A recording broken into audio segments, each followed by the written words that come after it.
This is the high-purity reverse osmosis system. Commonly called the RO, it is a fully automated process with automatic controls and alarm system. An RO water system includes pre-filtration for particulate matter and chlorine reduction with carbon treatment. So, what is reverse osmosis? To best understand reverse osmosis, let's first look at normal osmosis. To illustrate, imagine a semi-permeable membrane with fresh water on one side and concentrated solution on the other, such as salt water.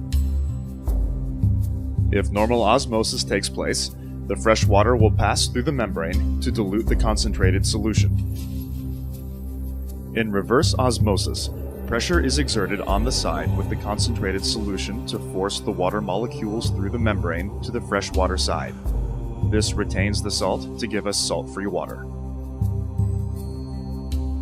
Particulate filtration at 5 microns is the first step in the treatment process. This filter ensures that all particulate matter is removed prior to the next step of filtration, as well as less long-term maintenance of the RO membranes. Reverse osmosis is sensitive to oxidizers such as chlorine, typically found in all city water sources. Therefore, the process and water RO water system includes granular activated carbon, commonly called GAC.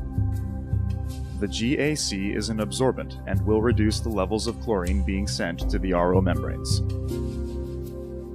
The effluent of the carbon column passes through a higher micron capture filter to capture any carbon fines that may have been released from the vessel.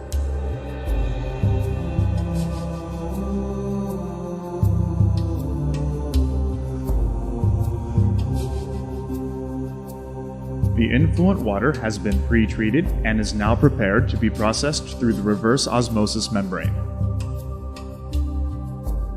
As the water passes through the RO membrane, there is a low pressure switch to protect the pump against low inlet flow or pressure. There are panel-mounted pressure gauges to monitor the pre-treatment and reverse osmosis inlet and outlet pressures.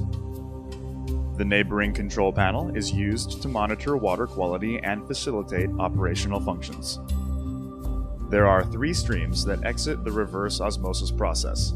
The permeate water, which is the clean, filtered, or product water, passes through the permeate flow meter and is sent to the product water storage tank.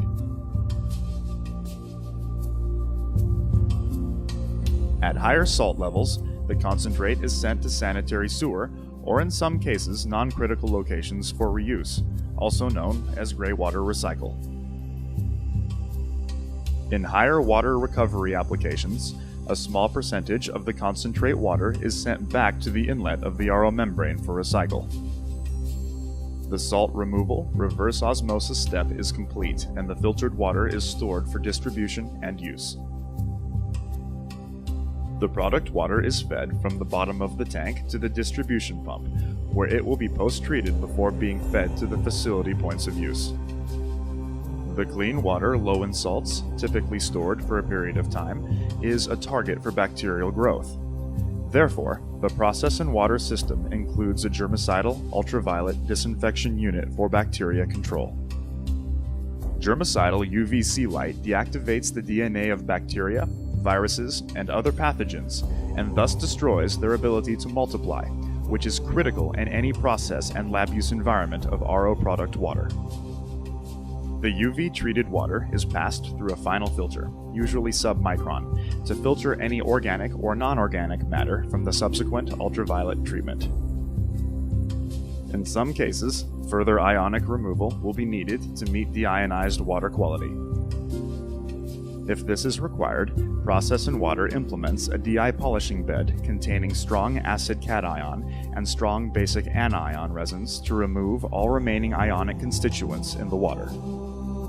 The product water has been post-treated and is ready to be sent to the points of use.